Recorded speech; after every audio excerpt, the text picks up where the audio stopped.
ఇప్పుడు చాగంటి గారు చెప్పిన శ్రీమద్ రామాయణంలో నుంచి బాలకాండలో నుంచి ఒక సన్నివేశాన్ని మీకు అద్భుతమైన సన్నివేశాన్ని మీకు చెప్తాను.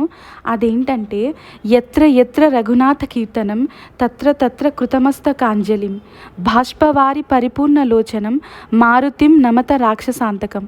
అంటే ఎక్కడైనా రామాయణం వినపడితే చాలు, రామకథ వినపడితే చాలు, రామ మంత్రం వినపడితే చాలు, రామనామం వినపడితే చాలు, అక్కడకు సాక్షాత్తు స్వామి హనుమ ఏదో ఒక రూపంలో కన్నుల వెంట ఆనంద బాష్పాలు రాలుస్తూ పొంగిపోతూ అందరికన్నా ముందు వచ్చి ప్రాంగణంలో ఎక్కడో ఒక్క చోట కూర్చొని ఆ కథగమనాన్ని విని కథా కాలక్షేపం పూర్తయిన తర్వాత వెళ్ళలేక వెనక్కి తిరిగి చూస్తూ కన్నుల నీరు కారుస్తూ ఆ ప్రదేశాన్ని వదిలి వెళ్తాడట. ఎంత అద్భుతంగా వివరించారు కదండి. నిజంగా జై శ్రీరామ్.